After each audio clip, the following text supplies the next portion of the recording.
Thank you, everyone, for being here today. Today on the briefing room, we're welcoming a leader who understands what it takes to build people, systems, and culture that last.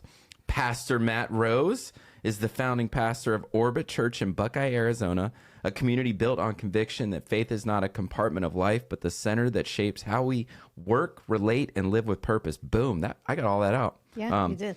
Before planting Orbit, Matt spent years focused on leadership development, building pipelines, and designing systems that help large churches grow without losing clarity, culture, or people. He's passionate about helping people find purpose and multiply their influence in every sphere of life, from the workplace to the home to the broader community. To the wraparound, right? Orbit? Yeah. Everything wraps. Involving everything. Matt Rose, welcome to the briefing room. Welcome, Pastor Matt. Thanks for having me. That was a very kind introduction. Woo! Never heard that before in my life. Yeah, we had to we're like, we need to introduce people a little bit better and give them a little. We just get better every week. Yeah, It's our goal. We're trying to figure out this way to start this a little bit and what we're going to do. So I thought it would be interesting. I was at service last year, and it was very admirable, I thought, that you did a series called Ask Me Anything. Mm-hmm. And you stood up there after the end of your sermon for 10 to 15 minutes and just took questions from the crowd, some really tough ones. Yeah. So were they like personal Ask Me Anything? Oh, they or were like anything about faith? It was, life. Like people asked from anything from sex out of marriage to like drinking. And but it was like, what fascinated me was, though, it wasn't like I think there was no prep. It was almost like in the service, people would like come up with questions. We had someone that took it. But as a pastor, there was one little barrier for sure. A girl took it and chose the questions to ask from stage for sure. But they were live. Yeah, they were live. And I got a little bit of a filter there. But it's crazy. Well, I didn't know if it was like personal. Like, what's your favorite kind of coffee? Yeah. Like, Some of them were. Some of them were. It wasn't like, what's your favorite ice cream or your spirit animal, but it was. That's what I was kind of wondering. I know you were. What was it in reference to? I have answers prime for all of those. Just in case. Just in case. No. Yeah. Favorite drink, coffee drink. So what was vanilla latte? What was your favorite question? I don't know. Anyone that enabled me to talk about something I wasn't preaching on at the time. It was like a hard question. Here's one. I loved it when people would ask about giving, because I hate bringing it up myself sometimes. And so then I get to talk about what the Bible says about it, but they asked me. So it's not like I'm just trying to force feed you guys a topic on giving. So that was one example. And then there was some just really random ones that they would bring out in the middle of nowhere. And it was like, I don't even know how to answer this, but it's fun to figure it out. Like, people like to see you squirm up there because it feels real, and they put themselves in the same position. And then when you actually answer it, maybe even halfway decently, they're like, okay, cool, I'm down with this guy. He actually knows what he's talking about. Or at least it looks like he knows what he's talking about. Segue. So I think it's fascinating when it comes to sometimes when it's like, as people talk or people get up on stage, I think something that fascinates me, and I really like the way you preach, is you're very authentic. Like a lot of people like, the weird arm movements, or they don't know where to stand, or we were just talking about, someone that gave Ricky Bobby. Yeah, that someone gave a briefing at church yesterday, and the authenticity in speaking and just being honest with who you are, like, okay, I'm vulnerable, I didn't do this right. Like, what about you? Where do you get that from? Because you seem like you're just very authentic. Yeah, no, I appreciate that. I really, that's very intentional, because when I was younger, I was around a lot of preachers and leaders who were trying to just put up a facade. And maybe they didn't see it as a facade, but what it was there's a personal life and then there's a public life, and there's a drastic difference between the two. And you look at that long enough, and then you see the private come out in public and realize it wasn't what you thought it was. You see that enough times, and you just become completely disenchanted with anything that's not authentic. And so I think it's just general, my culture, millennials, Gen Z, we hate fake. And so I just try to live in reality. My private life and public life, they look very similar. Now, that's really good in the sense that I'm not lying. Sometimes it's really annoying in the sense that my public life doesn't look perfect. And so if I say something about my marriage being imperfect, or about me not being a perfect parent, someone comes up to me inevitably after church at the end of a marriage sermon, and they're like, hey, are you and Hannah doing okay? Hannah's my wife. And And I'm like, yeah. It's like, well, it just sounds like you guys have real issues. I'm like, no, I'm just being honest with you about what marriage looks like. Yeah. And so it's hard to do, but it's really beneficial. And I think in the long term, for any leader, that's going to be a really effective attribute, authenticity. So what's the difference between being authentic and, as you were an early leader, just trying to figure out what your leadership looks like? I mean, was there any times where you felt like that felt a little fake, or that felt pretty good and that felt real? Do you kind of remember those early days? Because I think that's where we all kind of struggle, right? Like stepping into who we really are. So let me make sure I hear your question correctly. So like when I was younger, there's the experience of trying to be authentic in public. And what was that like? Is that kind of what you're asking? So I think there's a difference between vulnerability and authenticity. So there's a preacher, his name's T.D. Jakes, and he has a quote. I think it's him. Someone attributed it to him one time, so I just give him credit for it. He says, you've got to show your scars, but conceal your wounds. And I think vulnerability is just being completely out there about everything that's going on in your life. Well, that's not always helpful, because if you've not been healed from a situation, or if you're still going through it, you might be ineffectively giving information. And it's cool to be vulnerable, but authenticity is saying, hey, here's what's happened in my life. I've processed through it. And now I can share it effectively because I don't have anything to hide, but I did have something I learned from it. And so that was kind of the process of learning. And when I was younger, you just being vulnerable all the time. And then you're like, this wasn't helpful to the people that I just shared. I didn't need to talk to these like teenagers about what I was dealing with in my marriage or what I'm dealing with at work. They don't need that information. They're too young to receive it. So just figuring out who to share it with and how to share it with them was just part of that process. And a lot of people, they're scared. They're scared to be authentic or even lightly vulnerable with people because they think they're going to receive it the wrong way. You're going to be judged for it. And that's what causes people to hide their private life from the public field. And though it's hard, I think I would encourage any leader with their staff, with their teams, whether they're volunteers or just people that work alongside them, it's important for us to be authentic with them because people want to know who we are. But we also got to be wise with how we delve out information. Right. So don't conceal your wounds because they're going to get infected if you show too many people. But share what you've been through because your story is what's going to help other people. That's kind of how I live. That's really good. Yeah, that's awesome. It's funny going back to what you said a second ago. I was like, does a pastor have a private and personal life, like a public life? It seems like it's always you never know where you're going to be. Everybody's looking at you. Do you have a private life? I don't know. I try not to think about it too much. Yeah, to be honest with you. In the Bible, there's one of the writers. His name's Paul the Apostle, and he says, I'm being poured out as a drink offering. And so when you step into any type of spiritual leadership, you kind of recognize this, that what you're doing is not for you, it's for somebody else. And so you develop this mindset of just serving others sacrificially. And so it doesn't really feel like I'm not concerned about private versus public as much as I used to. But also the world has changed in terms of spiritual leadership. People used to know everything about the pastor because he had like a parsonage right next to the church building and everybody could like drive by and was he working a day and all that other stuff. These days we live in our own houses and people just don't ask that question like they used to. So people tend to honor my privacy more than I'm comfortable with these days. Yeah. Like when I was on a trip recently, some things happened and I called some people. I was like, hey, why didn't you let me know? And they're like, I didn't want to bother you, Pastor. And I'm like, no, you should have bothered me with that one. So I don't know. I don't know. It's not that big of a deal. Now, but interesting.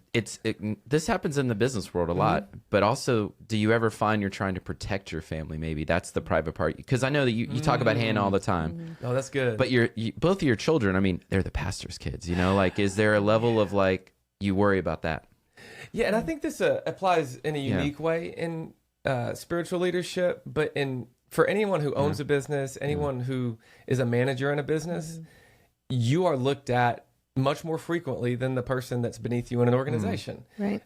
You just there's a looking glass into your life and all of your employees are looking at it. All the people who look up to you are looking at it. And as a pastor, people are looking at my life and they're looking at the scriptures that say something about how the pastor's kids should be. They look at my kids And the moment they see a hint of Yeah. a hint of bad behavior from my kiddos, they're like, I don't know about this guy. His kid didn't get along with my kid. That happened recently. His kid didn't get along with my kid, so I don't know if I like this pastor anymore. Wow. So yeah, I do try to protect my kids from that because they're just like anybody else's kids. I'll tell people at our church, I say my kids are just as screwed up as your kids.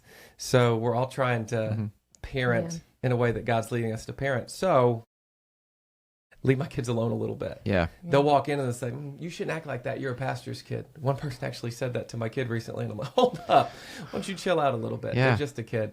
But yeah, I think ultimately any leadership position you step into, you've got to recognize that there's a magnifying glass on your life. And if you're not okay with that to some extent, yeah, you can separate private and public, but it's just so crucial for you to recognize the weight of the calling you're stepping into and just be okay with that. Just be content with the difficulty and the weight that you now carry, and you coming to grips with the weight that you carry will enable you to run into the next scenario more effectively. That I think that's really important for all of us to recognize. A lot of people leave entrepreneurship, they leave leadership, they leave ministry because the weight was too much for them to carry. Because they stepped into it without the realization that it was going to be hard and that there was going to be a magnifying glass on their private life. It goes to that counting the cost. Yeah, count You that really cost. have to count the cost of what it'll be to take on that leadership, count the cost, what it means for your family.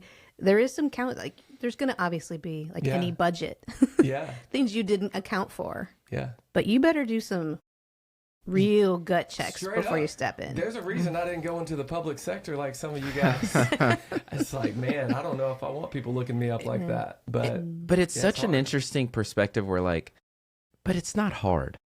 Like I get this question a lot. Like, when people are like, how do you get through hard things? Or how were you able to survive those hard things? And I'm like, that wasn't hard. Was it tough? Was it challenging? Was it something I pray about? Like, why do I have to deal with this? Yeah, but it wasn't hard. And I think it's crazy, like the things sometimes that people think are hard. Like, you think leadership's going to be easy? You But think maybe you're that never was going to... your hard thing 20 years ago. Yeah, but even then, like, you build like... a thick skin Yeah, for your resilience. yeah. It makes it easier. It is that resilience thing. It's just I think of what I think of hard. Like I said this at something a while back. I was like, what's hard is like not having a bed or a home. It's hard, like not having meals. It's hard, like not having clean water. Like in America, ain't nobody like we've had clean water since we were born. I've had water at a faucet or something, right? Like I always like what I would try to do sometimes is look at something that's maybe someone thinks it's tough and go, man, but it could have been this. Yeah. It could have been this. And I think like in leadership, like that's why you want to be in charge, right? Yeah. Like I want to be able to deal with this and like help people. Yeah. If you're not willing to do that, then you got to look at yourself and go, maybe I need to think of like, is this really this hard? So I agree, Yeah. but I'm going to push back a little bit. So I like this first challenge moment in on the so- briefing It room. was. It Well, is. so It is. I You're- agree Yeah. completely because in my field and area, but this is going to work in any leadership area. Not everybody is going to be able to hack it. Yeah. It's just not for everybody. So like in ministry, I had hundreds of people that I know who stepped into it, and then by the time I hit 35, they start falling off, whether it's because of moral issues or because it was just too much weight for them to carry and it wasn't for them to handle. Like this is where I'll agree with you. If you can't take the heat, get out of the oven or get out of the kitchen, because this is just hard. And if you can't accept the difficulty that you're stepping into for entrepreneurship, for leading a business, for leading a church, for stepping into the public sector in some sort of elected position, like there's heat to it. And if you can't take it, don't step into it or just get out of it when that heat becomes too hot. You got to have resilience and thick skin to get through this stuff. And our area in pastoral ministry, we'll say you got to have thick skin but a soft heart, meaning people are going to wrong you. Get over it and love them anyways, because Jesus says on the cross, forgive them, they know not what they do. And your employees, your volunteers, the people in your life, goodness, your spouse and your kids will not understand the full weight that you carry. And you've just got to own that and love them regardless. So I agree with you in that. The pushback I'll say is I'm thinking about people I know that have been in elected positions. I'm thinking of other pastors I know who have gone through scenarios that are like, crazy difficult. It's not just someone talking mess about them on Facebook. It's like someone dug up something that's not quite accurate, but it takes a public interpretation or a public perception that everyone around you thinks you did something wrong. I'm thinking of all the different scenarios. They think you did something wrong. Nothing you can say will change their opinion, and it's done. Your reputation has been impacted, and even if it's completely false, the job's done to your reputation. And I've seen that happen in ministry. I've seen that happen to politicians all the time. Yeah. And so that's the kind of stuff that you have to deal with and your family has to deal with. That's not even necessarily your fault. It's sometimes part of the game, but it's hard to deal with people thinking negatively about you, about something that you had no control over. The dissemination of that information. And that's the area where I would just push back and say there are probably some business owners who have a reputation now because someone wrote a bad review. And that bad review was because maybe you had an employee that had an off day, or maybe it was just a completely inaccurate review on their business. And now they're having to spend years redeeming that reputation. And they didn't do anything to receive that type of repercussion. But again, it's the heat you run into in entrepreneurship.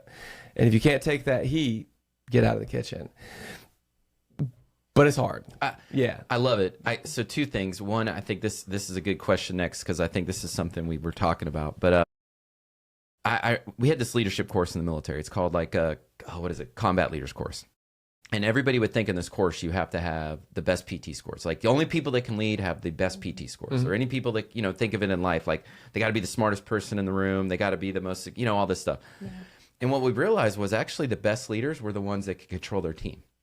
So if I can run a 6-minute mile, when I run with my team, not everybody can run a 6-minute mile. So am I the leader that runs a 6-minute mile and lets everybody, eat my dust? Or am I the leader that runs to the slowest of my team? That's true. So it's like, hey, when we run this 3-mile race, the best leaders make sure everybody finishes that 3-mile race. Absolutely. The worst leaders are the ones that don't care about the two people that aren't not keeping up, and they're like, well, they'll catch up when they get here. Right. Or they run too slow because they don't challenge people to go a little faster. They can. So it's almost like, so what are you doing to make sure your team gets there with you? Yeah. And so I think sometimes when these hard moments happen in life, it's like, you don't have to do everything as a leader. Yeah. Right. Absolutely. You have to make sure your team or your program or your church or whatever goes with you. So, you've started a new church. Yeah. You help people that start new churches. How do you make sure that we grow together and also make sure your team can help you grow together? Because, hey, let's be honest, Pastor, you can't do everything. Right. Absolutely. So how do you look at that in the growth of starting a church? Who is that team that's actually going to make sure we can do this together? Yeah. And can you actually go even a step further back? Because your accent is obviously not Arizonan. So maybe we even You need must to be hear from California since you noticed. See, we asked that sounds like we're we getting didn't- deep, and we haven't asked any background deep. questions. We didn't ask where you came from, how you got here, but I think that leads into that because it's just part of your story, just This for is your why origin story. This is why there's two of us here, because we got to make sure. Yeah. This is good. So what was your question? So where are you Sorry. from? where Where's am this I accent from? Where did it come from? And where did you... I was born in California, but I grew up in Arkansas. You weren't even joking about that part. No. Okay. But I grew up in Arkansas, and most of my time has been spent around the South. And the reason we moved out here is because if you've never been to the South, there are churches on every street corner in the South. And we wanted to be in a place where there are a lot of people who hadn't been to church in a long time. We're not just trying to pull people from other churches. We want to help people find a life that is much more beneficial and abundant than the one they're currently living. And we believe God is the answer to that. And the church that we're starting is one of the pathways to get to God. So that's kind of why we moved out here. We moved to Buckeye specifically because I think, as everyone who's listening to this podcast knows, Buckeye's growing really fast. It came from nowhere 20 years ago to, one of the faster growing cities in the country. Yep. And it's going to continue growing. We've got amazing leadership in our city who really wants to bring in more businesses and really improve our economy so people keep moving here. So we wanted to come here because there's a lot of unchurched people, and it's a fast-growing city that has great leadership. And so that's why we picked Buckeye. So that's where we came from. And to try to answer your question, it's a really loaded question. We started the church. We moved out here in 2023. We built a launch team. where we kind of cast the vision for what the church would be and said, hey, we're going to have our first service in February of 2024.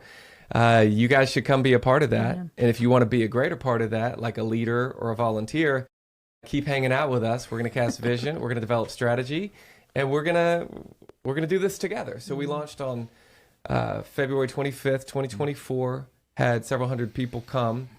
And then I realized in that moment, yeah, you can't do this by yourself. You need a team of people to maintain hundreds of people that show up to the church, most of whom haven't been a part of a church in the past. And so I've done this for years at different types of churches. And so my view of leadership is actually undergoing a significant shift. See, if you're at an organization that's already established, leadership looks one way. And I was really good at that. If you come start something from scratch, you're casting vision from scratch as well. And so to develop people who have never seen the thing that you've experienced, because it's not established, that's a whole different ballgame. And so what you've got to do is you've got to help people develop their thought life. You've got to help people who aren't naturally leaders develop into leaders. And then you've got to help people who maybe aren't gonna be leaders understand what commitment looks like for the first time. And you got to do it all in a way that you're representing Jesus. So it's been a very difficult thing. And lately what I've realized is your illustration is really good. Because my parents were both in the military. And so that's kind of how I've thought is you don't want to be the lead performer all the time. It's good when you can perform. But there's a point in leadership where you can't be the lead performer. A lot of people in their organization, they're going to take the top salesperson, say, hey, would you be our manager of all these salespeople? They might not be the best manager of those salespeople just because they're the lead performer. That's not the best metric. And so what then we turn to is we say, okay, let's get someone who has woo, who can connect really well with people. You get them the vision. If they align with the vision, you put them with the team, and they start pulling people forward. Well, here's where I'm kind of reforming my leadership style. There are some people that are going to be a part of the organization that you're supposed to. If they're there, you've got to develop those people, no matter how hard it is. And then there are some people, they're not supposed to be a part of your organization. There are some people that are there for a season, and they're not going to be a long-term part of your organization. Now, in the church, it works this way because they're different churches. Some people like some styles. Some people like some leaders. And some people don't like you as a leader. And so you're in the process of going the direction that you feel you're supposed to go and bringing people along who are willing to go, but not dragging people who aren't. And so that's kind of where my leadership has shifted. I used to want to bring everybody with me, but not everybody's going to go with me. Not every customer is meant to be a consistent, what do they call them? Like A loyal. They're not all meant to be. They're not all meant to be loyal customers. Yeah. They're not all meant to be people who go on this journey with you. You go to your supporters. You continue to improve based on what they're looking for. You take feedback from those who aren't going to be loyal customers. You improve as much as humanly possible. But ultimately, you're the one who started this business. And yes, you've got to take feedback. Yes, you've got to learn and practice self-improvement. But ultimately, you're the one who has the vision for where you're going. Not the random person who made a comment. Not the random person who showed up one day. And I had to learn this the hard way because I wanted everyone to be happy. Yeah. Someone would come in and say, you need to do communion every week. Someone would come in and say, you need to lead this way. Someone would come in and say, you need to start this type of team. Hey, have you considered selling merch or selling a different type of merch? Or it's pretty wrong for you to sell merch because churches shouldn't be businesses. Like they come in with all of these opinions. And at some point you've got to say, hey, you know what? We have a vision. Do you want to be a part of this vision? If yes, then I'm going to be a developer of you and your family. And I'm going to be committed to you. I'm going to be loyal to you. And I'm going to help you get from point A to point B for us in Christ Jesus. For you, it might be just they're called to be a part of your organization. So anyways, that's a lot. No, I love it. Yeah. I got like three things running in my head. Yeah, for leaders out there that have to release those people, the people that aren't going to be there. Like, what would you tell a business leader or another, leader that has even volunteers? Are there any best practices you've learned on how to release people in a loving way that doesn't harm them, doesn't hurt them? Well, I can tell you this: turnover in the church tends to be a little bit lower than turnover in a normal business. So pretty much everyone listening who owns a business could probably speak to this better than me. At the same time, there have been some recent things that have happened for me. And I guess I'm just talking to staff here. If you talk volunteers, they're committed to the organization too. And so if you don't lead volunteers, here's what you got to know about volunteers. Volunteers are like staff members. They're like part-time staff members, if you will. And if they don't fit the Unpaid culture, part-time. if they're not committed to the vision, if they don't align with leadership, you have to have the same conversation with them that you would have with a staff member. And so I guess we have had a lot of conversations over the years. And at church, you have tons of those types of conversations. So I don't know that I have a lot of best practices, but what I can say is this: there's a feeling that enters into any leader, entrepreneur, or business leader who loves their team and wants what's best for each of those team members who may not fit vision or who may just not be competent enough to fulfill that role. And what I want to tell you is, if you genuinely do love that person and care about that person, then don't sit here stressing about that person's future. You are supposed to lead your organization in the way that it's supposed to go. For us, God's given us a vision for how this organization should go. And so while it's painstaking and frustrating to have a conversation with someone who doesn't align with that vision about maybe going a different direction or maybe stepping out of a leadership role, as hard as that is, it's so crucial for you to do what you're supposed to do, because ultimately the people who align with you are going to end up being stifled by the lack of alignment from that very person you're fearful of having a conversation with. So that's kind of where I'd say best practices. I don't even know. Every single conversation I've had has gone different directions. But I would say, what's that phrase I hear often? It's hire slowly, fire quickly. That's what I'm hearing. slowly. Have the conversation. but Don't it's avoid very- it. Don't avoid it. Don't avoid You it. better I have think it. it's an interesting dichotomy, you could say, because you are dealing with volunteers. It's not like you have a ton of paid staff, and so but in the church setting, the need for volunteers, I think, is more exponentially important than any other kind, because you're paying people, you're getting what you know you're hiring. It's like a nonprofit, that you have to put on these events to raise money for the community, but you can't do them without volunteers. Right. And if you don't get volunteers, you're losing money because you're paying for it. And so in the church setting, like, you need the volunteers. So there's that I need you more than you need me. Like, but I want you to succeed. I think this is interesting too. So, you talk about growth as a new church, and you've helped other churches. You talk Sunday about the church in Utah that that just started, that we sent people up to help with. Yeah. But you're also going to scale, and your goal is to have your own church. Like, you want to be centered in Buckeye and have this huge church, but there's also aspect of what is the culture when you bring, 10 years from now, what do I want those people to think about the culture that founded this and built this place? Yeah. And so how do you make sure that, because it is hard. Like, I got to build a foundation. I'm speaking for you right now. Hey, But you come hang out with us. But your foundation has to be strong. So when you do scale and it becomes this huge, and just like you think of the West Valley, there's all these companies starting, and they're going to grow. Terravalis, the Vi, all these places that they have to think about that. Like, we have this small team right now, but we're going to triple, quadruple, 100 times this number of people in our organization. Yeah. What do we want them to see this organization stands for? Yeah. And do you think about that? Yeah. So just to make Yeah. sure I get your Yeah. question. So, like, how do we, in the present, we're kind of small, but how do we think about scaling in the current?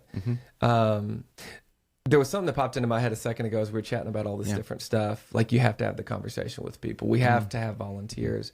And I guess first I'll say, I don't want anyone listening to this thing. I'm never going to that church. This dude talks to business. This is a business podcast. Yeah. So I'm thinking from the business perspective. yeah. And we love it, Obviously, 'cause we it- love our people. it- But what I would say is, when it comes to volunteers, when it comes to staff, when it comes to even scaling, like, we sent several people from our worship team up to Salt Lake City on our dime to help this other church get launched. We had a church launch down the street. It's called Social Church. You should check it out. It's a bilingual church here in the community. Love their lead pastor. We had him come preach, and I told the people in the room, I'm like, hey, he's down the street. If you're sitting here, but you would serve there, go be a part of his church. And what continues to stick into my mind before we even think about scaling is what kind of culture are you building? And we say in the church, we want to have a kingdom mindset, but in the business world, it's very simple. If you have a scarcity mindset, you will not grow at the level you want to. But if you have an abundance mindset that says, you know what, I'm going to have the right conversation with my employee because I'm trusting, I'm believing that when I do the right thing, that's going to come back to me in the future. Maybe that employee will make the change I want them to make. Maybe I will have to let go of this employee. But you know what? Even then, processes are going to be solved in this situation. When we had someone leave recently, after a few conversations, we had someone leave, and immediately there's a lot of questions like, oh my gosh, this gap, what are we going to do? But then so quickly you solve those problems because people in the organization step up, and you realize, you know what? The thing I was fearful of wasn't that big of a deal anyways. So we have to have an abundance mindset. And so when we have that abundance mindset, you're not really even thinking about how big you become or even your profit margins necessarily. You got to in budgeting, but when it comes to profit, you're not thinking about that. You're thinking, what do we need to do now that prepares us for when we do scale? And so my kingdom mindset, my abundance mindset, I'm sending people off. But what am I doing knowing that I'm sending people off? I'm telling the people that I'm not sending off, hey, here's how you can step up. And we're constantly creating this pipeline of new volunteers, new leaders who understand our culture and who start elevating at an even higher level. So as we create that culture, it makes it natural for us to scale. Now, in terms of processes, now this is where everybody wants to really focus. I think culture is so much more important than the processes you have. Some of the biggest organizations, they don't know jack squat about process. They just have great leadership and great culture, and great culture multiplies naturally. But there are processes, even those guys who don't know jack squat about processes have to figure out. That's why your largest organizations have all of these processes. So you've got to think about, at the church level, thinking about, okay, if we're 300 right now, we want to be 600 a year from now, what volunteer positions do we need to fill? And so you're looking at resources. I mean, I don't know if you guys link resources to the show notes or anything like that, but there are just tons of resources that we use in the church world. And a lot of them are also utilized in the secular world. If you're not utilizing tools like ChatGPT to get more work done, you're crazy. Yeah. I mean, people sitting here judging ChatGPT because it's like, it's not real. It's like, then make it real. Figure out how to adjust the ChatGPT to where it works for you. ChatGPT did not generate your question list, by the way. I promise. Are you sure? I promise. It was so good. It's hard to tell. But no, I've learned to make ChatGPT work for me. Yeah. And then I teach my team to use ChatGPT. Why? Because it just makes life quicker. Are you using a project management tool? Are you trying to do everything just by email and saving Google Documents? Are you using Monday, Asana, or any of those project management tools to scale your organization? We just recently moved to a staff meeting process. It's called a level 10 meeting. It's out of this thing called EOS, Entrepreneurial Something System, Operating System. Literally, I've been trying to do staff meetings my own way for years, and I'm terrible at it. So I said, let me do research and see if there's a good way to do it. We found one, and it's way better than my style. It's a meeting structure that works for scaling the organization. Utilize resources. And if you're not utilizing them, you're just spinning your wheels. But there are resources out there. This is great though. You're that only partially answers your question. This is great. You're talking. You mentioned some resources and things to help, but also I think there is a piece to you're growing people within your organization. So you're finding people that can fill in and step up, and you can grow internally. It's always better because people understand your culture. Grow. Do you find yourself in the business world? This happens in leadership, in the middle. Everywhere does this. Do you also find yourself looking for talent though? You know, like great question. And so do you go to another church and you're like, wow, I could really use this talent on my team. Like, but I think something in the church community that's very different in the business world is that you're all there to help each other. You've even talked about, I think, when all the media equipment got stolen and all the churches in the community came together to help the team. They were so nice. But there is, but I mean, it's God, searching for talent's got to be hard. Like, can you talk about that a little bit? Yeah. So when we moved out here, I invited a bunch of people to come. Almost everyone I invited said no. And of course, I invited the top tier guys, you know? And then other people asked if they could come. And I'm like, I don't know. because they were younger or they were unestablished. They hadn't proven anything. And obviously I said, yes, you should totally come. I just, if I can't get people who are built in their industries, I'm going to get bodies. I just need bodies to come out here and help us start this church. And we make this joke now because pretty much the people that came out here to start this church we say this at our church. I'm not judging these people. We say we were all duds when we came out here. And we say in the church, we turn duds to studs. So we're diamonds. Diamonds were ugly, right? Duds to studs, That we say we turn duds to studs because as much as I want to search for developed professionals, they don't always show up when you need them. And so you look around and you're like, well, who do we have? And the person there is the person that you're supposed to develop. And people, this is not just church. In any industry, you're like, man, I wish I could get great employees. But I've just got employees.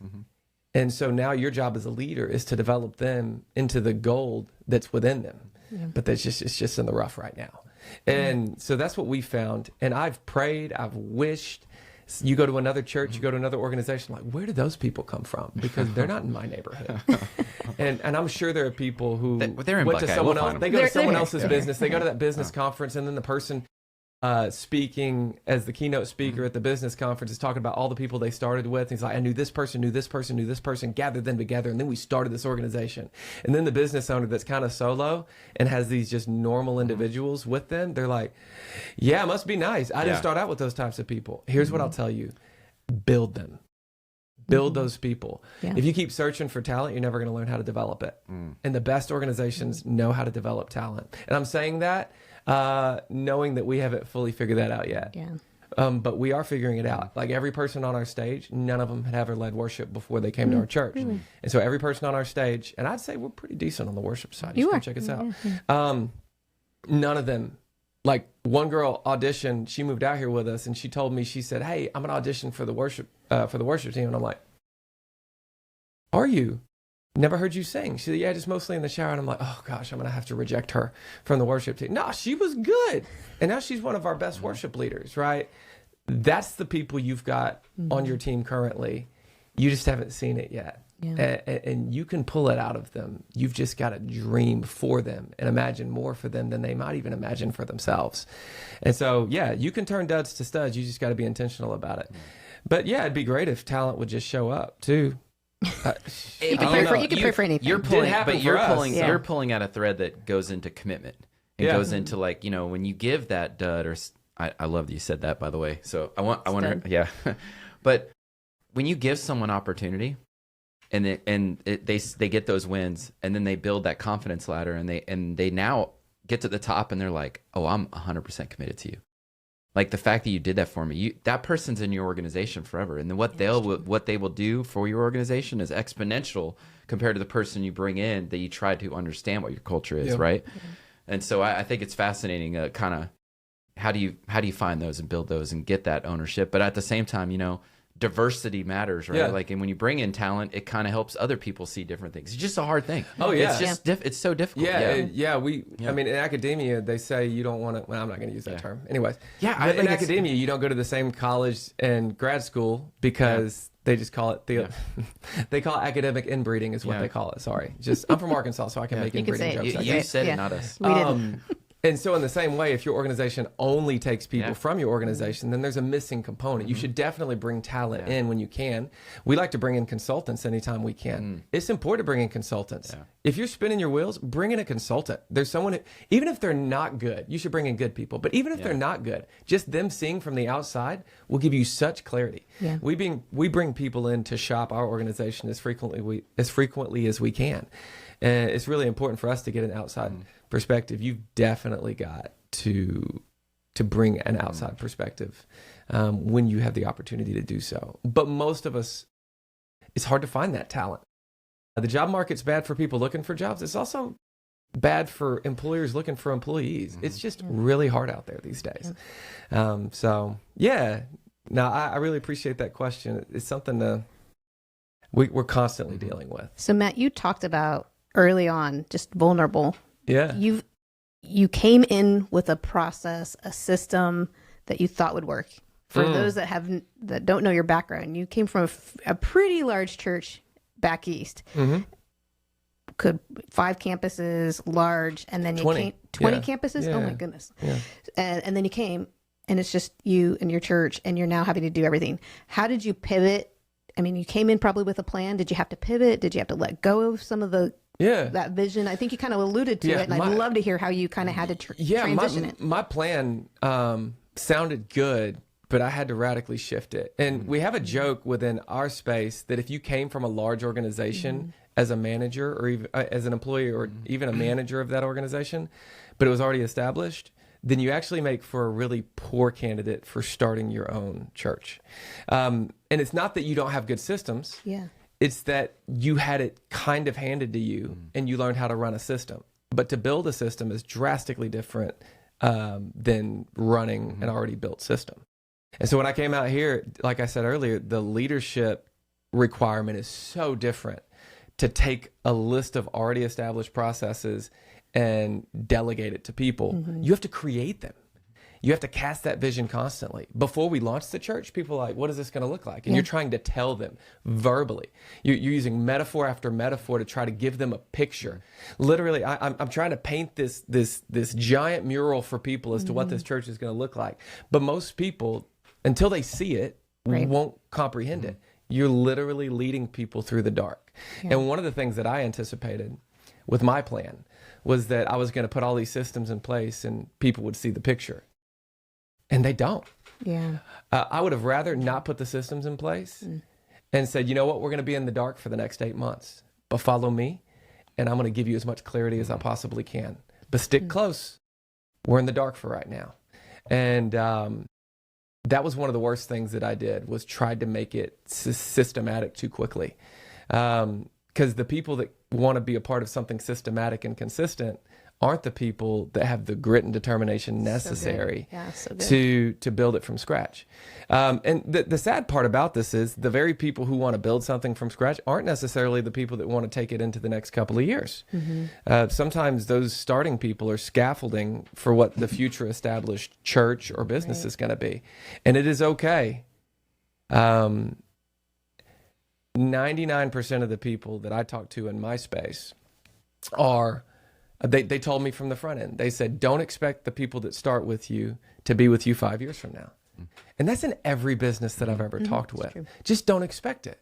Because the people that build you for the first 10 years don't have the same competencies or desires that the people who are going to scale it into the next season will have. So, yeah.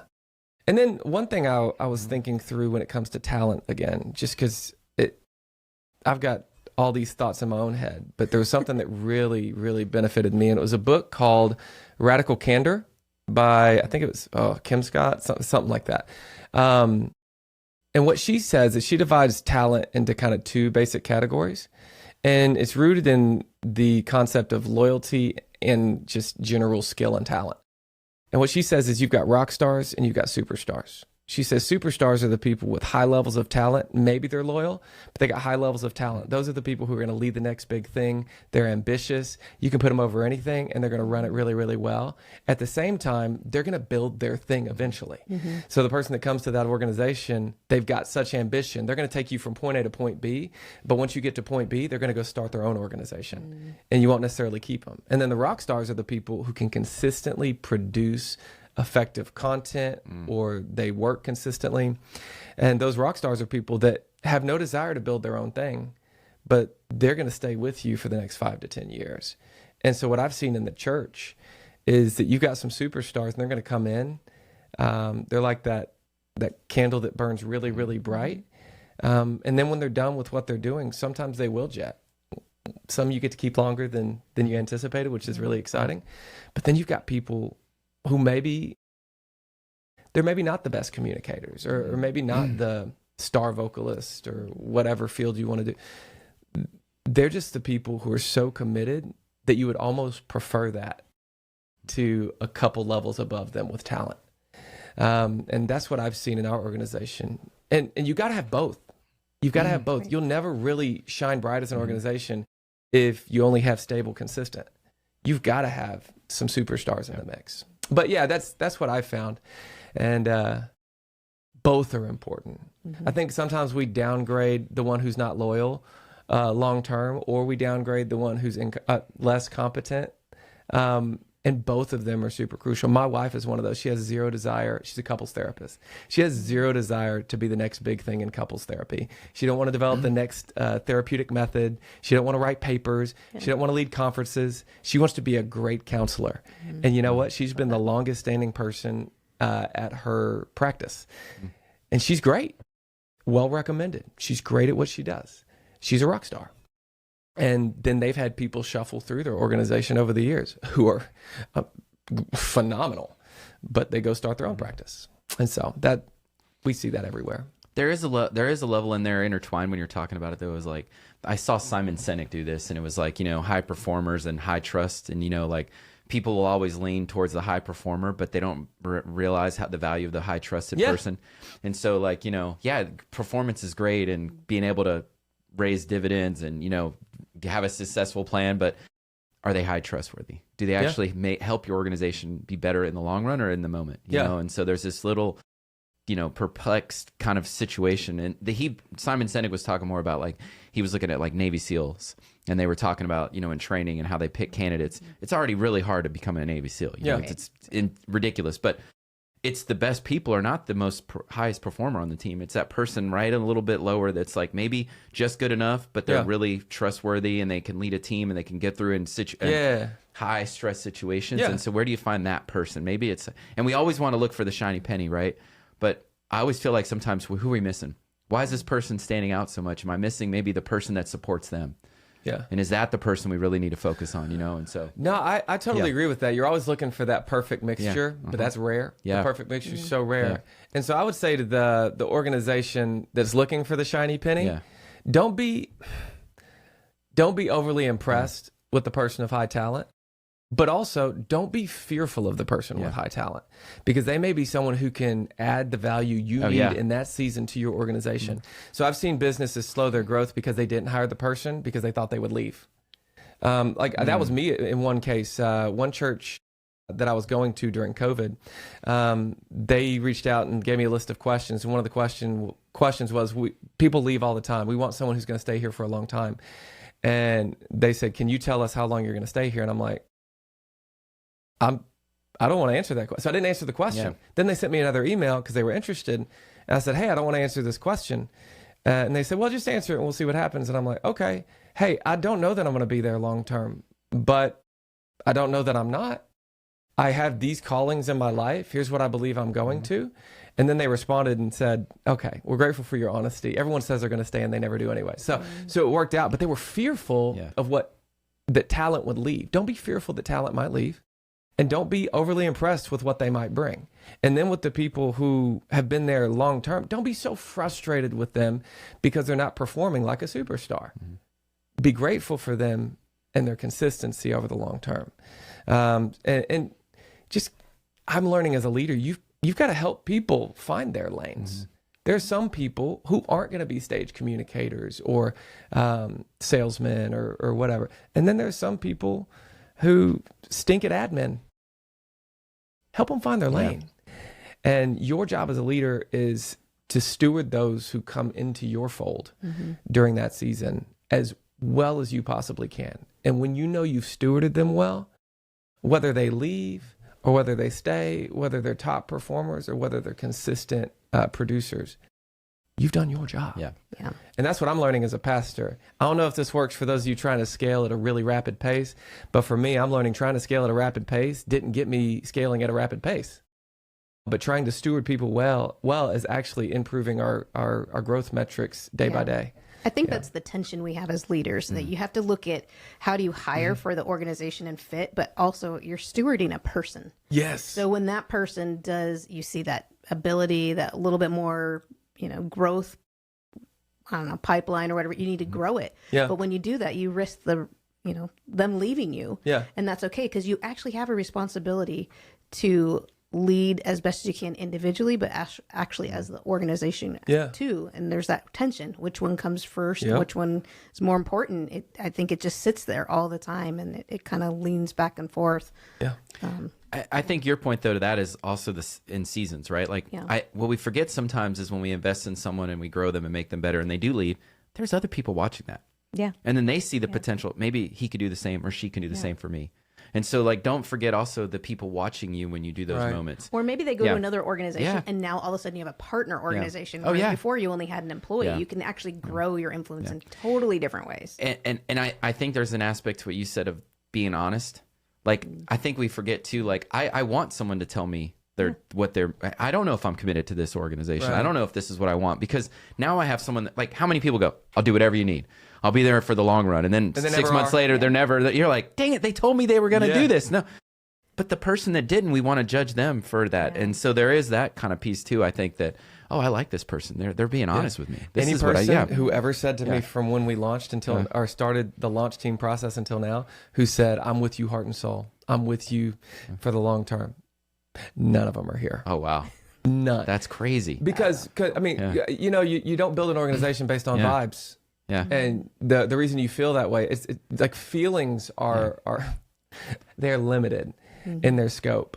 And so what we're building is something that can't be, hype is good, but hype is not necessarily long term. You can't maintain it in the long term. And so what we say in the church, I'm trying to move people from their amygdala to their prefrontal cortex. I want them to move from the seat of their emotion to the seat of reason, because it's reason that's going to help you develop systems that help you last into the long term, whether it's starting a business, maintaining a business, managing teams, or doing a church that hopefully lasts hundreds of years into the future. It's got to move from vibe into something bigger than that. Well, you said fear too, like fear that these people will leave you. Yeah. I think there's also a fear that some leaders have. Maybe they're not far enough along, but what if they outshine me? If they do better than me? Insecurity There is is such an silent insecurity. killer. Yes. And so how many people didn't get hired because you have an insecure leader that said, well, I don't want them to outshine me. I don't want them to take my job. Like there's it kind of goes to that scarcity mindset, but it's really rooted in fear of is my role secure rather than a resource. Well, insecurity kills you, man, because insecurity will kill you when you go to the conference. Because of successful people, like you're all measuring status is literally what you're doing. And it happens in the church too, by the way. Every church conference we go to, someone is successful, and that's why they're the keynote speaker, and their success is rooted in environmental factors, but also their unique gifting or anointing to do something. And in the business world, it's the exact same thing. Someone had parents that are different than yours, and then you start saying, well, they had parents, or they were the son of a business owner, or they got $1 million loan, or they got all of this stuff. And you start comparing. It's all your own insecurities speaking out loud, and that doesn't help you in the slightest. You comparing your crop to somebody else's crop does not help you in the slightest, because you're tending to different things. Yeah. And in the same way that you're talking about, some people don't hire or they run people off because they're intimidated by somebody else's skill level. And any good leader recognizes that they shouldn't be the best at everything. And I'm going to say this honestly, I tend to be a jack of all trades. And I hate that about myself right now. Yeah. It's cool when you're in high school and college because people are like, oh my gosh, you're good at everything. But when you become a business owner or leader, you don't need to be a jack of all trades. You need to be a master of like 3 big things, and you need to hand everything else off. But you know what? I used to be a worship leader. I play multiple instruments. I'm an okay communicator. I like writing like position papers in theological things. I like running business stuff. I used to be in accounting. Jack of all trades. You know what that prevents me from doing effectively? Handing it off to somebody else, because I can do it just a little bit better. And if you're a business owner that's just a little bit better than all of your team, you're going to struggle to hand that off to other people, not just out of insecurity, but what is insecurity? That's why you learned all that stuff, because you wanted to be good at everything. And then when it comes to your employees, I just want to speak to this. Yeah. You have to, it's okay.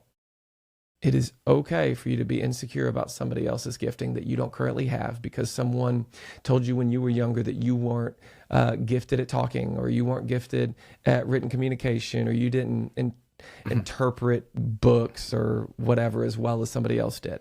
And then you're trying to hire somebody who fits that skill that you don't have. And then they're so good at it that you become insecure. It's okay to feel insecure about it. But what's not okay for you as a business leader or owner is to scale down your organization because you're scared to hire that person who's going to help you scale it up. And I just choose constantly, you know what, if they're better than me, praise the Lord, because that's going to take our organization forward. So when we have preachers come, there's a little part of you that's hoping the people don't like them better than you. And any pastor who says they don't care at all, they're lying. Right. There's a part of you that wants your congregation to love you, but there's a greater part of you as you develop as a leader that says, no, I want them to hear what this person has to bring, and I want that person to bring something so substantially different and even better in some ways than I would bring.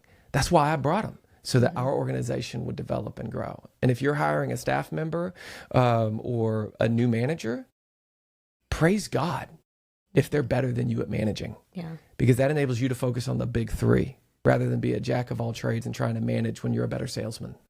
I literally have so many things to ask off of this, but I'm going to go down a bunch of rabbit holes. But one, I do think that it's like when you're a leader in your organization and you're always are talking to your team. I call it like the drunk uncle theory. You know, like, you know, when dad or mom always gives you this advice, or always you hear it, and your parents are amazing. And then your uncle comes in and says something they've been saying for years, and you're like, oh yeah, that's a great idea. And your parents get so frustrated. It's like, I've been saying the same thing.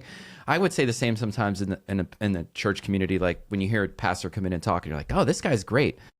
You know, it's really hard doing it every Sunday and having a different message every Sunday and building on it. It's easy to come in one time and give a message and be like, boom, I hit it out of the park. Yeah. In leadership, it's the same thing. It's easy to go be the keynote at an organization and everybody go, man, that guy was really good. Well, try doing it every day in this organization. Yeah.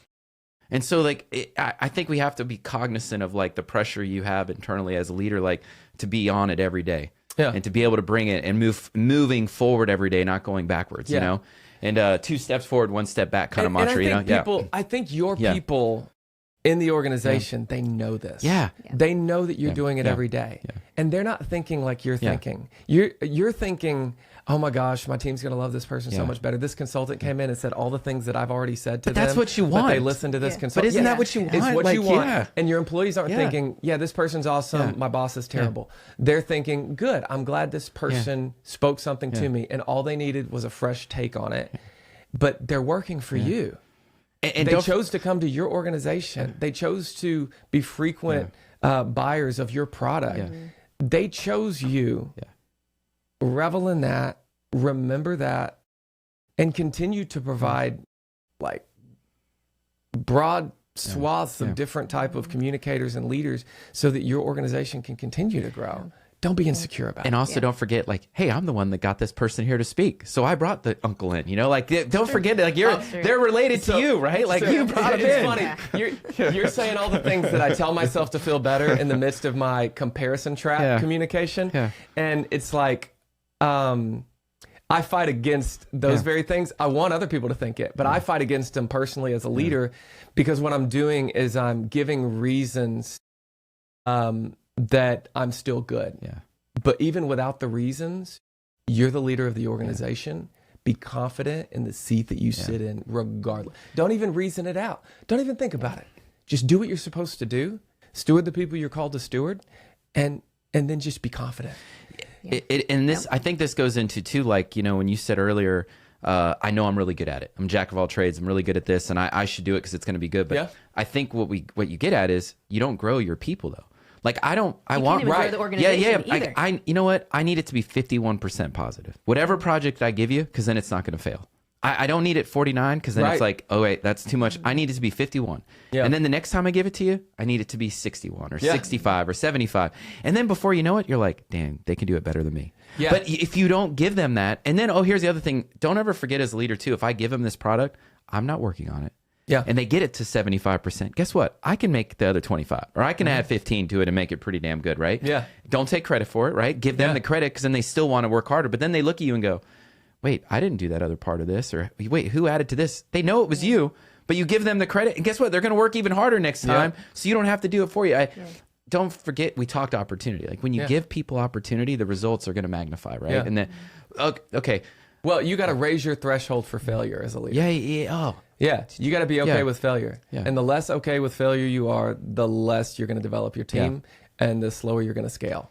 The leaders that I know in every space are the greatest risk takers I know. Ooh. The best leaders I know are the best risk takers. And I'm still learning to be a risk taker. I know I moved out here and started a church from scratch. Yeah, I was but about I'm to still say a pretty that seems- wimpy. yeah. Like I did it once, but I'm still a weak risk taker. But the more risks you take, like momentum comes on the other end of a step in the direction that you're not sure about. And we say, I was trying to shift it to more secular language, but in the church we say, your greatest momentum is going to come on the other side of a faith step. Yep. You can't see what's on the other side of a door unless you walk through it. And so that's what I would say to any leader. If you're not sure about what this new initiative is going to do for your business, try it. Don't blame me for it, but try it. But but here's the one here, like, I think let's go your world and business world, right? Like merging together. You have faith on your hand. You have God that's going to help you in those situations, and for the business owner that doesn't use that as their first step to get through the jealousy moment or get through the stereotype trap of like, well, I'm judging this other business because they're going faster than me. And I've heard you say it on the podium, like, it's hard getting a text. Podium. I say podium, or what do we call it? It's official. I don't know what I call the it. pulpit. But I've seen Music you say, stand. it was funny. You said something, it stayed with me. I appreciated the way you said it. Like you got caught up. It was the biggest night we had in the church, and you thought it was a great night. And then someone texted you and said their first night, or they had like 10 times as many people there was like 5,000 people at their opening. Yeah. And you get caught up in like looking at your success different now because of someone. No, we're not compared. Like No. we're not two quarterbacks playing the same defense, in the same day or playing against each other, right? We fight on different battlefields or play on different fields. And so how do you take care of that, knowing you're faithful, but how do you deal with that That's kind so of bit? good. Yeah. We still live like hunter gatherers sometimes. Oh, yeah. When the reality is we're not as limited in resources we think we are. What I'll say sometimes is God can bless two people at the same time. Yeah. Like them having success does not at all diminish your success. In fact, if you're smart enough in the way that you look at it, there are ways you can actually take their success to actually to improve your own levels of success. It's just being intelligent in the way that you A look little at humility it and too not in there. Yeah. scarce. Yeah. Humility for yeah, sure. yeah. But I don't know. God can bless multiple businesses. It's like there's something that Walgreens and CVS understands. Yeah. They can be on the same street corner and still be successful. I've always thought that was crazy that they did that. But it's like they're building the Buc-ee's over there. Yeah. And every time I drive by with somebody else going to EOS or whatever, we drive by that. Is it Quick Trip? I think it's a Quick Trip. We drive by that Quick Trip. Someone's like, man, I feel bad for that Quick Trip. I'm like, nah. Buc-ee's is going to make that Quick Trip more profitable. Because more people are going to stop at that exit. And it's the same for most of our businesses. Yeah. Is when someone else is successful, that success has zero negative impact on you, even if it's down the street. It's funny because in the church world, like Surprise is a good example. Surprise has a lot more churches than Buckeye. And every single church in Surprise has a certain level of success, just about. And you would think, oh, but there's similar numbers of people there. It's like, well, there's a large population of people who would attend church there in Surprise. So you can go start a church in an area where it seems saturated because there's a lot of people who are willing to do it. And here in Buckeye, it's going to be the same thing. People are like, man, church is starting every other month. Cool. There's over 100,000 people just in Buckeye alone, and like 15 churches to share that many people. Be abundant in your mindset because God's going to keep blessing as we continue to follow him. And that was really churchy. But if you don't follow God, just follow the School of Hard Knocks on TikTok. You know who that is? It's this young guy who just interviews billionaires. I look up to this guy. He's like 23. It's embarrassing. I should have done something with my life, just like our founding fathers. But anyways, this guy interviews billionaires for a living. And every single one of them almost every single one of them expresses that they have a relationship with their creator.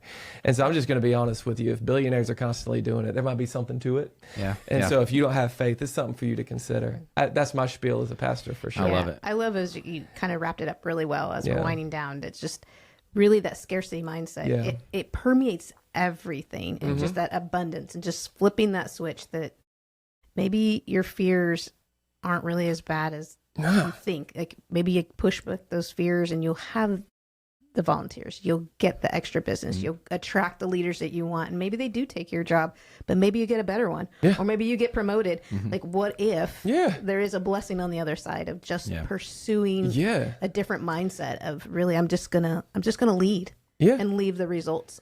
And I'll take you one further. There is a blessing on the other side. That like there 100% is a blessing on the other side. And this is why I tell the people who are struggling financially, I know we're wrapping it up, but maybe you're a business owner or you run a budget in your organization. You might be fearful, I don't have a budget for this, or I don't know how I can afford this next staff member, or I'm fearful of that. 90% of the time, you're going to look at that budget, like you're going to walk through it, and your fears are invalidated by the facts on the line items in the budget. I see that in my personal life. It's like, I'm fearful I'm not going to have money for the next month or the next year or for retirement. And I look at it, I'm like, oh, shoot, I'm doing better than I thought. Yeah. Move from the amygdala to your prefrontal cortex. Start reasoning it out. And when you begin reasoning effectively, you're going to reason out most of your fears. And the fears that remain, that's an opportunity to be faithful to God in my context. It's an opportunity to take steps of faith and maybe some risks in order to scale or improve your organizational health.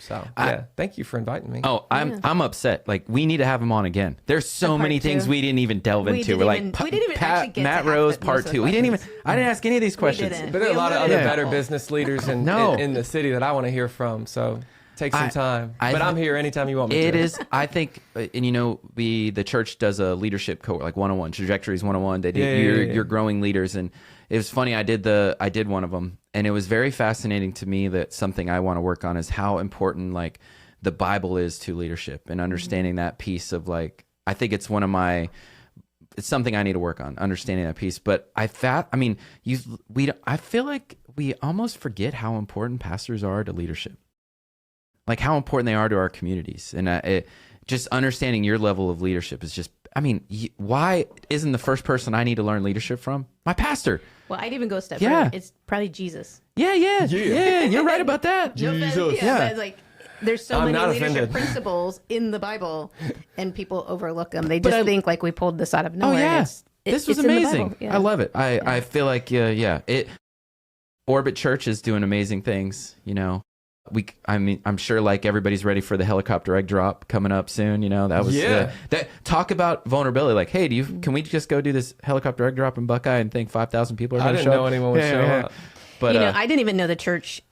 The reason I knew that Orbit Church was here is I was on the city council, and you guys showed up to a public event in droves. I was like, what church is this? When? And why did it was one of the, I think either the backpack event where it was like a Christmas. I just remember thinking, I keep seeing all these Orbit shirts. I'm like, what is Orbit and where is this?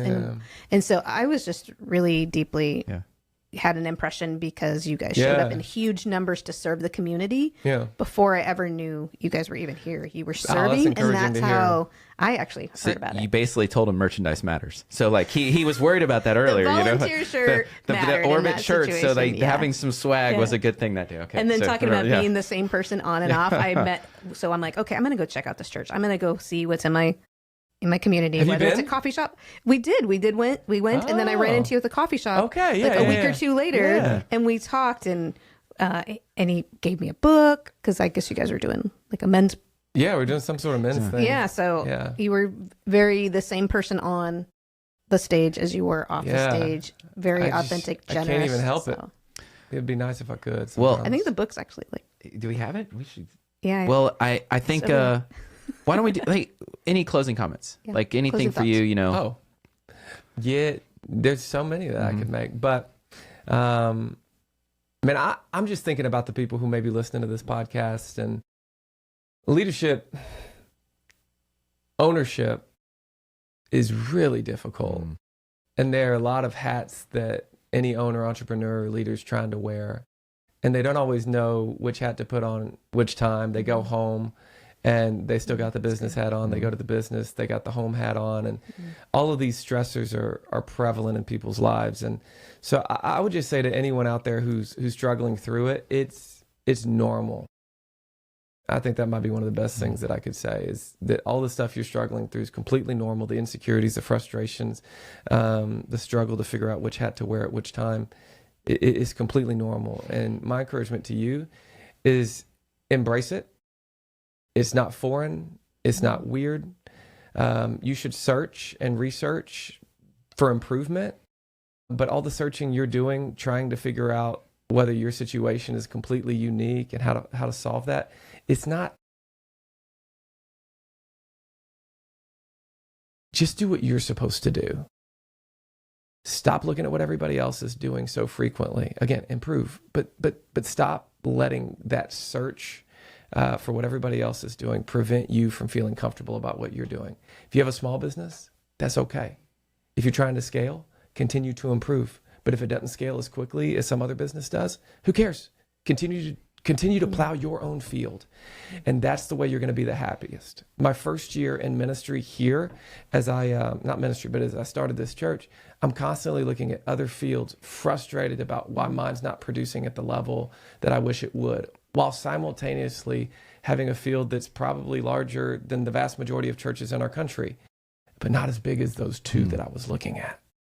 And so for you, don't let looking at what others are doing in their field prevent you from having joy about the very thing that you felt deeply in your spirit you were supposed to do. Own it, lean into it, learn where you can, and find joy in what you get to do every single day. I don't know if that's helpful, but it's from the heart, because that's what I feel regularly. I have to tell myself that every weekend when I get done. We had 30 baptisms one Sunday, and which is awesome. That's a lot. Yeah. And then I get a text and someone had like 100. And I'm like, oh, that's cool. 30 was awesome. But man, it'll steal your joy so quickly. But anyways, that was amazing. Good stuff. I think, for here's anybody, my hype guy right here. if anybody out there, we'll make sure we put the links in the briefing room when it's posted. But, go to YouTube. You can see some of the videos of Matt preaching, and then go to orbit.church.org. Orbitchurch.org. And you can see some of the amazing things they're doing in the community. And you know what? You growing is our community growing. So I hope people figure that out. And that's great messages today. What was the quote with the wounds? I think we need in that. Yeah. Oh, you got to show your scars, conceal your wounds. Oh my, come on. It can't be better than that. That's good. It wasn't me. Yeah. It was someone else. Anything for you? All right. Nope, that was good. Yeah. Don't let anything steal your joy. Thank you Yeah. guys I so think much go. for the leadership invite. gets robbed. Yeah. We don't even actually enjoy the thing we get to. Yeah. Because of Yeah, these details you're steal our joy. So Literally lean in. walking in the Yeah. blessing that you were searching for, and now you're frustrated because someone has a bigger one. Yeah. Yeah. And it's like, So Come- lean love into it. joy this Love week. it. Lean into joy. I'm remembering Lean that. into joy. Yeah. All right. From the briefing room, thank you guys. That's it. Thank you, Pastor Matt. Now Yeah. we'll talk Thank soon. you.